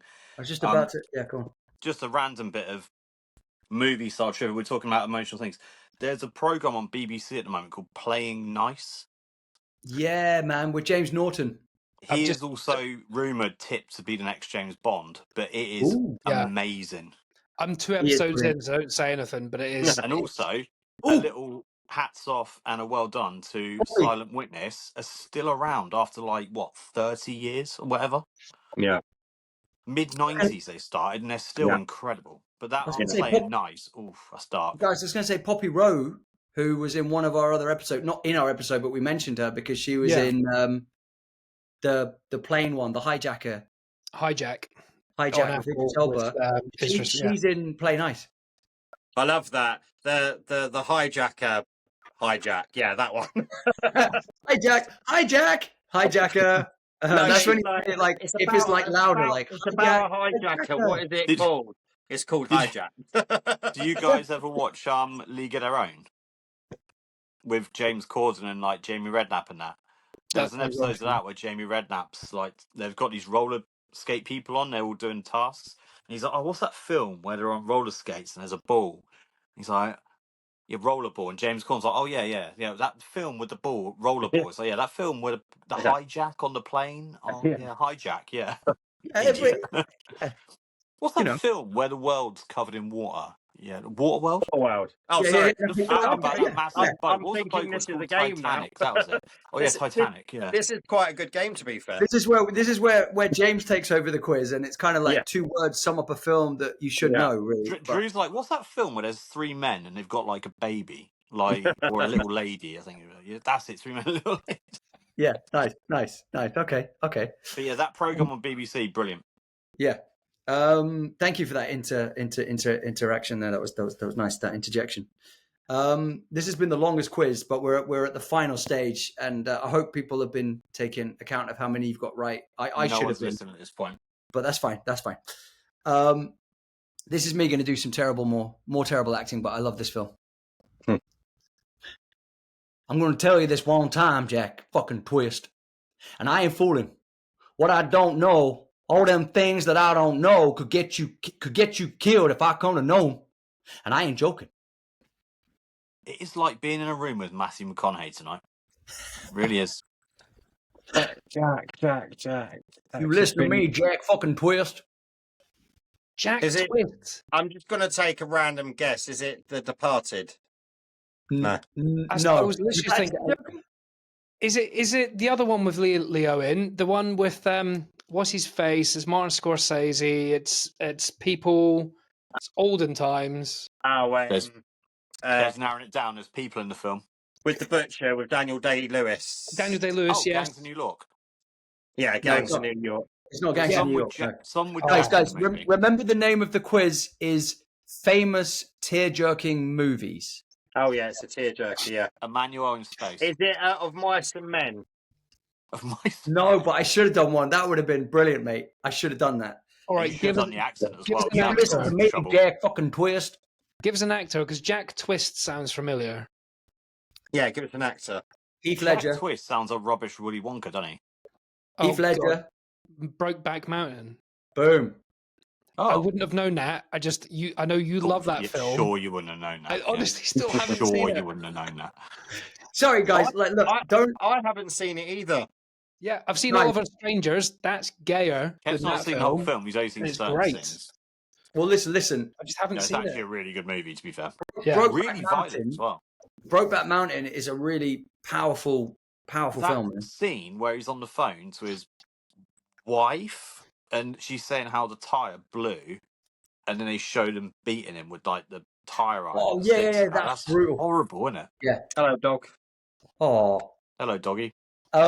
Lewis, you should watch Brokeback Mountain though, man. It's really. It is really actually genuinely. It's Ang Lee, isn't it? Yes, mate. It is. But that scene, that like what 30-second scene, 20 seconds, Yeah, it's it's just brutal. like.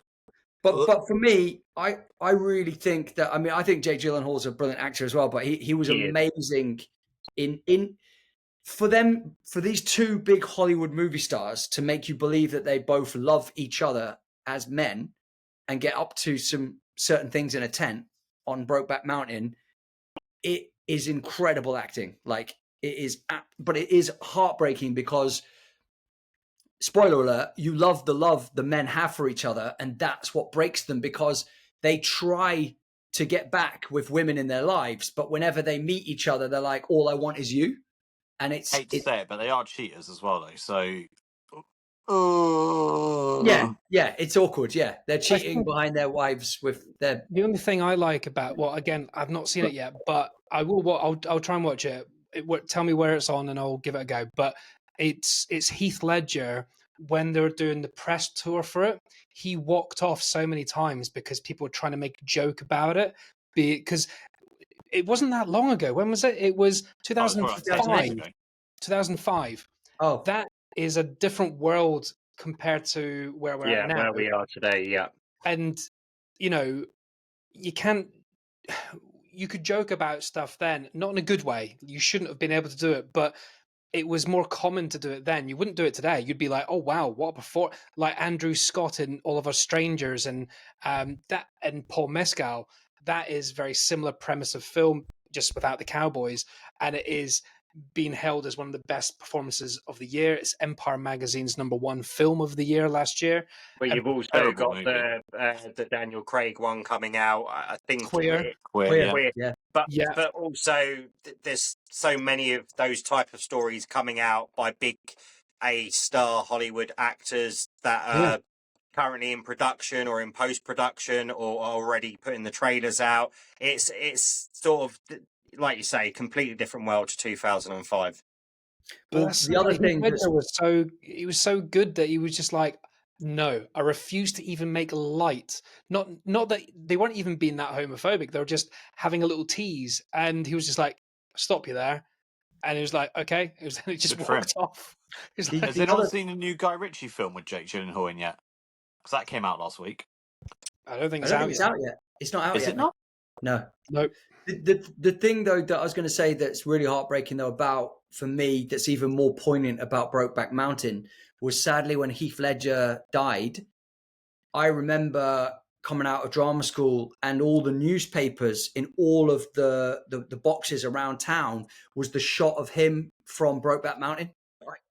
I'd say it's one of his best performances prior to obviously playing the Joker, but it's the fact that they're just showing him that he was a movie star. And I thought it's very interesting, out of all the movies that he'd made at that point, that they decided to use Brokeback Mountain and the kind of shot of the sun, and he's got the hat on, he's just smiling, and it was like, it's a great shot. Yeah, he just had such a kind of wonderful warmth and radiance to if his. If it was me, I'd have people, and that shot existed of me, that would be the shot I'd use.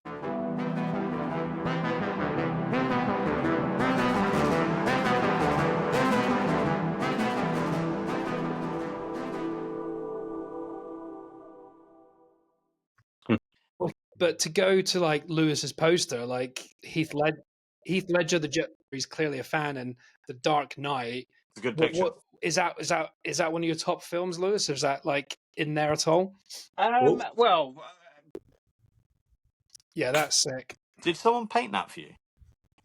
I painted this. No, I didn't. Wow. Oh, you did. Oh, you cheeky shit. I just, what an incredible actor, what an incredible performance. Obviously, we're going back to a time where superhero movies were very much more, big, bright, colourful and camp, and comical, and comical, and not so much gritty and grounded in reality. And just Christopher Nolan and what he did with Christian Bale and the Batman trilogy, and then #1 was great, but then #2 came along and it was like, wow, what am I witnessing here on the big screen at the cinema? This is just exceptional on kind of every level. and then wow, look at Heath Ledger as the Joker. No one would ever dare to touch what Jack Nicholson did in the original, and there you have Heath Ledger completely just absolutely killing it and owning it, and scaring the hell out of people as well at the same time. And then obviously his sad passing, and then him getting awarded the Oscar, obviously, which came after his death. And so, yeah, and just being a fan in general of just what a great actor he is. But yeah, in terms of that kind of emotional, intense, charismatic, funny, but also very scary at the same time performance, and the dialogue and the way he delivers it and the way he embodied the character, it's just a nice piece of artwork that, as someone that loves acting and loves films, it's just a nice, happy, cheery photo to wake up to. That is awesome. It's always going to be in the top few conversation. I think, like you're saying, like back then, it was all very fun and colorful comic booky, and it was DC and Christopher Nolan that changed it, went dark and gritty, and that's what we loved. And then I think it's gone too far that way now, and that's why the new Superman trailer is trending really well, because it's gone back to colorful, because everyone's tried to stick on gritty and just not done it as The well. new Superman's actually Nolan. gone true to the original comic book. So the dog is in the original comic book. The fight in the stadium is the original comic book. It's actually played true to the heritage. So it will be gritty, but it will have those moments that are like, you need to have those trends, like A 90s fashion's good now. It's the people that directed Guardians of the Galaxy at the end of the day, and the Guardians of the Galaxy are probably the more human, apart from Thor that went full comedy, but like the Guardians of the Galaxy had them bits that were sad, and then they also had the bits that were quite amusing, and they had the bits that were action, the bits that were drama. He does the balancing well of the comedy with the drama, doesn't he? Yeah, especially the third Guardians, where Rocket's story, sorry. And that's emotional. That was emotional. You put an animal in jeopardy, that's it for me. Yeah. You kill an otter, and it's game over for the audience, Oh, God, that was tough. Yeah, I did get a bit but can I just say though, and I think you've probably realised this, Drew, because you named a bunch of my sort of some of the videos that I've recreated in this. If you actually was to watch, which I don't expect anybody to do, but if you actually were to watch everyone that I've ever posted, you'll see there's a lot of Leonardo DiCaprio stuff in there. Yeah. And I have always been a fan of DiCaprio, even since I was watching him late 80s, early 90s, whilst he was still quite a young person. And I look at his IMDb, and I have actually seen every single DiCaprio movie that he's ever done. Yeah, he is the GOAT. I've said he's the GOAT numerous times on this podcast. And he just gets better and better and better and better and better. And I could bore everyone with going into individual performances, in his career. But what I just love about him again is that thing of that intensity that he has, and I don't know, there's just something very relatable and likable, and it's kind of a guarantee for me, in my opinion. It's kind of a guarantee that the next DiCaprio movie that comes out, it's got to be a good movie. You know what I mean? He could be in so much more if he chooses to be, but he really does pick his projects carefully because he can. And he fully immerses himself in it. And yeah, for me, he's one of the best. Again, Denzel Washington, yes, as well. And there's just so many great actors. Of course, there are. We're all gonna like different actors for different reasons, But yeah, no, he has been a real. I would say, from a kind of acting style point of view, he's been a role model for me, I guess, my entire life. Yeah, because if you look at him in Shutter Island, if you said, right, watch, I can only show you 2 DiCaprio movies. I'll show you Shutter Island and Wolf of Wall Street, and be like, that's the same man. You'd be like, wait, no, it isn't. Like, that's insane. Like, he becomes I did a sequence from Shutter Island when he comes back and she's drowned the children in the lake. Children, Jesus, yeah. but I did it slightly differently, but kind of essentially was that scene. Obviously, I couldn't Did go you wear- too extreme or graphic, but I did do my own interpretation of that moment. And again, even films like What's Eating Gilbert Grape, you know, like just incredible for such a young age. What he did with that character was just Yeah. incredible. I rewatched Catch Me If You Can the other day. Yeah, great film, great film. Brilliant movie. What was the one with Kate Winslet? No, I don't mean Titanic. Revolutionary Road, Yeah, which because that again, mate, you did a scene from that. I'm pretty Yeah. sure he's like, why do you hate? Why do you have my Yeah. children? If you that whole scene well, is like, it's quite funny you should say this, Drew, because I put that out a couple of years ago when I was first sort of growing on TikTok, and I love that scene a lot, and it's very powerful. And I'm Really actually redoing that scene at the moment to oh put wow, it out, but sort of 2 years later with the audience that I have now. You know? yeah, dude, Yeah. yeah, it was a So powerful piece. you're not reposting it, you're re-recording it. No, re-recording it different. It'll be different. It'll feel Okay. different, but the dialogue will obviously be the same. But yeah, Remaking it and because I just know I can do it so much better than what I did it 2 years ago, and I want to give it another shot. You know? nice. Well, Man. it is the decade for the remakes and the This is it. relaunch, isn't it? So, Yeah. I have a question actually that I wanted to ask, and this might be a stupid question. I don't know because I don't know much about like TikTok and that, but there is TikTok awards. I know that much. Has your success on social media ever led you to maybe meet anyone that's like that without that would have been like without your dream? Like, have you ever met, I don't know, for example, a famous actor or something at TikTok awards or a YouTube awards or a so you had what over 500 million views now? I think it says Yeah, on your YouTube bio. I haven't sort of been to. I've been invited to certain award shows, for example, like film festivals and things, whereby I could go up and award the the best actor of a certain short film within a film festival the award or whatever. But for various reasons of timing and scheduling, it's not always been possible. I'm not someone that will sit down and go through every single follower that I have to see who's following me, but because if they are of a certain profile and they've got a blue tick and they've got a certain following, that's a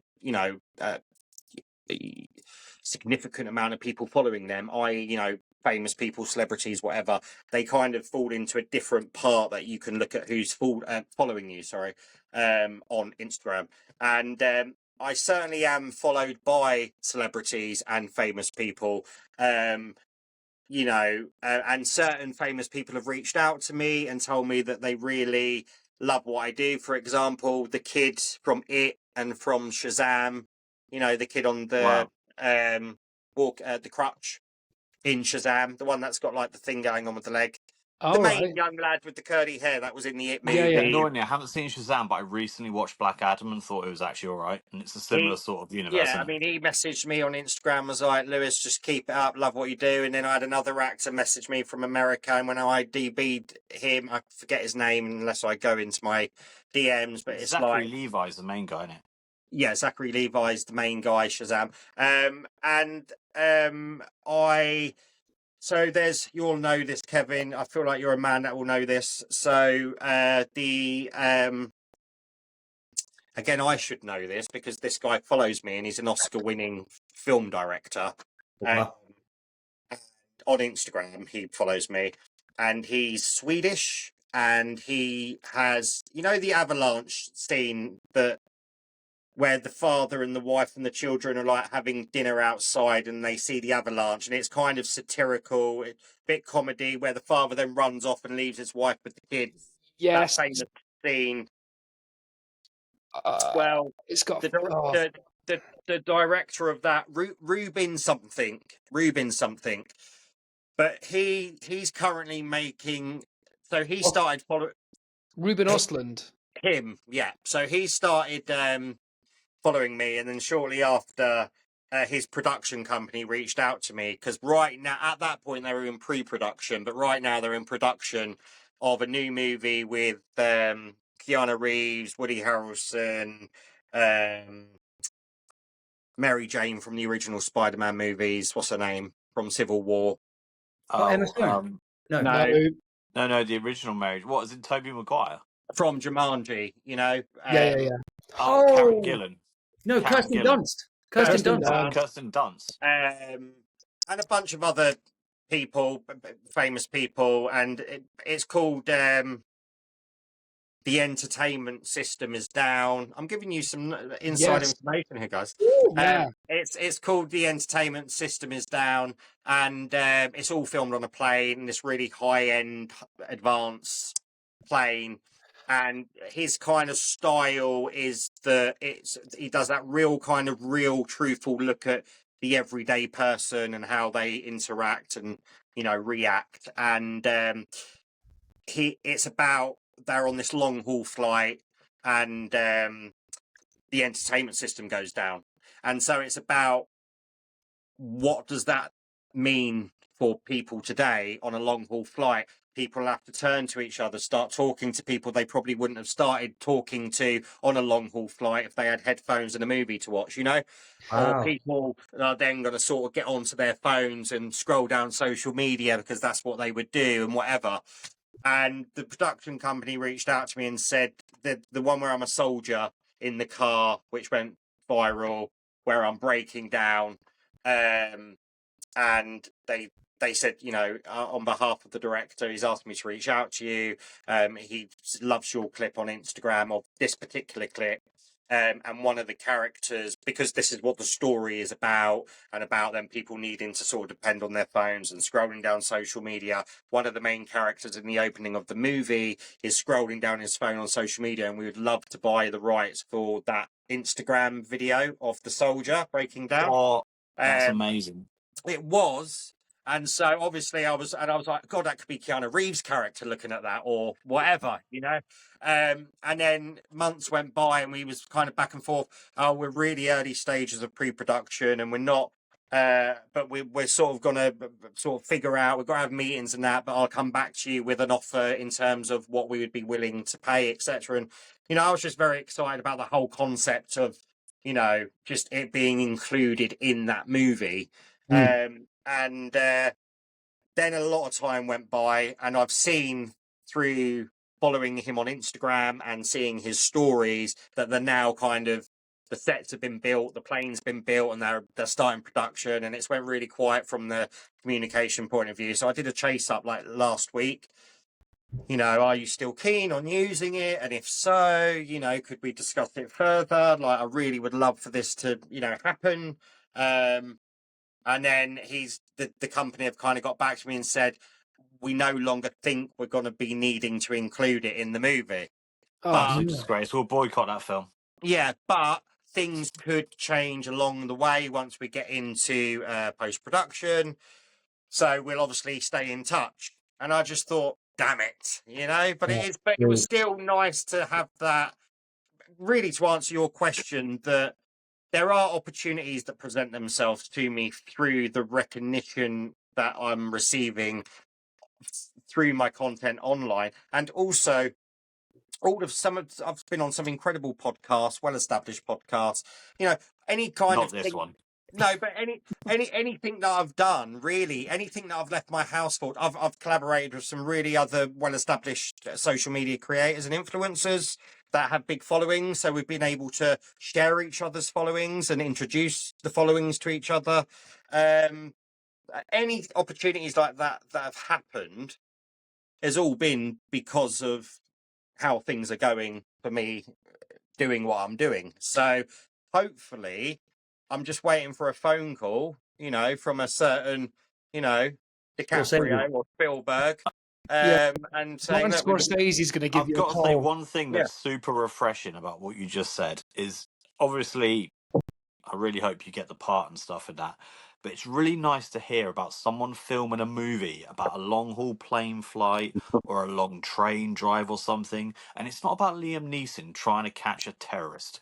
Because he's always on a vehicle, isn't he? Yeah. He's always on public transport. You'd think by now he'd just start to drive, wouldn't you? He's always just on a plane with a terrorist, Liam Neeson on a train, Liam Neeson Well, on a boat. he's got the other one that flopped a bit. I forget the name, but he's in a car and it's like got a bomb inside, hasn't it? And I'm waiting for Liam Neeson on a rickshaw. Yeah, He's just like there with a rickshaw that can't go less than Well, like 5 next- miles an hour. Next, I think it's June or July. He's in Naked Gun. That's coming out. That's pretty That I'm plane, looking right? forward to. Plane Yeah. again. But to go back a second before we got to let you go. We've taken up loads of your time as well, man. Yeah, but yeah. Thank you. all I would say is I'm at this moment in time, I do desperately need to go to the bathroom.